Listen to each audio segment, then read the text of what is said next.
ಚಿಕ್ಕಬಳ್ಳಾಪುರದ ಅಗರ ಗುರ್ಕಿ ಬಳಿ ರಾಷ್ಟ್ರೀಯ ಹೆದ್ದಾರಿ 44ರ ಪಕ್ಕದಲ್ಲಿ ಒಂದು ಬೃಹತ್ ವೇದಿಕೆ ನಿರ್ಮಾಣ ಆಯಿತು ಇವತ್ತು.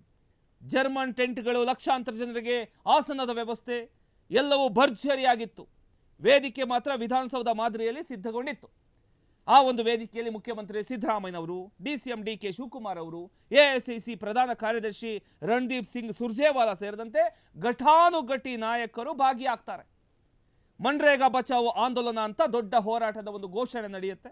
ಲಕ್ಷಾಂತರ ಜನ ಸೇರ್ತಾರೆ. 250ಕ್ಕೂ ಹೆಚ್ಚು ಊಟದ ಕೌಂಟರ್ ಇರುತ್ತೆ, ಭಾರಿ ಭದ್ರತೆ ಇರುತ್ತೆ, ಡ್ರಗ್ಸ್ ಸ್ಕ್ವಾಡ್ ತನಕ ತಪಾಸಣೆ ಇರುತ್ತೆ. ಅಂದ್ರೆ ಇಷ್ಟು ದೊಡ್ಡ ವೇದಿಕೆ ಸೃಷ್ಟಿಯಾಗಿದೆ.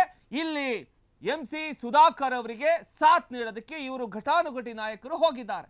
ಅಂದ್ರೆ ಇಲ್ಲಿ ಬೆಂಕಿ ಹೊತ್ತಿ ಉರಿತಾ ಇದೆ. ಆಡಿಯೋ ರಿಲೀಸ್ ಆಗಿದೆ. ಇದಕ್ಕೆ ಪ್ರಶ್ನೆ ಮಾಡುವಂತವರು ಯಾರು ಇಲ್ವಾ ಅನ್ನೋದು ಜನರ ಪ್ರಶ್ನೆ. ಆದ್ರೆ ಇವರಿಗೆ ಸಾಥ್ ಕೊಡೋದಕ್ಕೆ ಸಿದ್ದರಾಮಯ್ಯನವರು ಯಾವ ಇದರಲ್ಲಿ ಹೋದ್ರು ಅಂತ. ಮುಖ್ಯಮಂತ್ರಿಯಾಗಿ ಇಷ್ಟೆಲ್ಲ ಆದ್ರೂ ಕೂಡ ಕ್ರಮ ಕೈಗೊಳ್ಳದೆ, ವಿಚಾರಣೆ ಮಾಡದೆ, ಒಂದು ಮಹಿಳಾ ಅಧಿಕಾರಿಗೆ ನಿನ್ಸಿರ್ತಕ್ಕಂಥದ್ದು, ಧಮಕಿ ಹಾಕಿರ್ತಕ್ಕಂಥದ್ದು, ಇಂತಹ ವಿಚಾರವನ್ನ ಇಷ್ಟು ಈಸಿಯಾಗಿ ಹೆಂಗ್ ತಗೊಳ್ತಾರೆ? ಆದ್ರೆ ಜನ ಕೇಳ್ತಿರೋ ಪ್ರಶ್ನೆ ಏನ್ ಗೊತ್ತಾ? ವೇದಿಕೆ ದೊಡ್ಡದಿರ್ಲಿ ತೊಂದರೆ ಇಲ್ಲ, ಆದ್ರೆ ಮಹಿಳಾ ಗೌರವಕ್ಕಿಂತ ಅದು ಅಷ್ಟು ದೊಡ್ಡದಾ?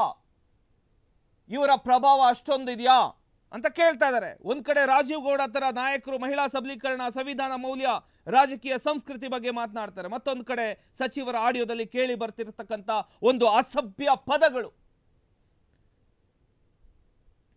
ಹೊರಗೆಲ್ಲ ತಳುಕು ಒಳಗೆಲ್ಲ ಹುಳುಕು ಅನ್ನುವ ಮಾತು ಜನರ ನಡುವೆ ಈಗ ಕೇಳಿ ಬರ್ತಾ ಇದೆ.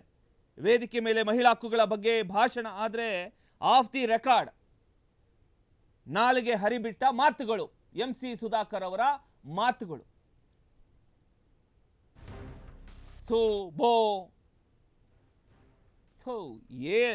ಇವರು ಸಚಿವರು ಅಂತ ಅನ್ಸ್ಕೊಳ್ಳೋದಕ್ಕೆ ಎಲ್ಲೋ ಒಂದ್ ಕಡೆ ನಾಚಿಕೆ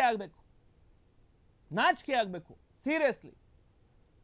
ಅದಕ್ಕೆ ಈಗ ಮುಖ್ಯಮಂತ್ರಿಗಳು ಹೋಗಿ ಅಲ್ಲಿ ಸಪೋರ್ಟ್ ಮಾಡ್ತಿರುವಂಥದ್ದು ಒಂದು ನೈತಿಕತೆ ಬೇಡವಾ?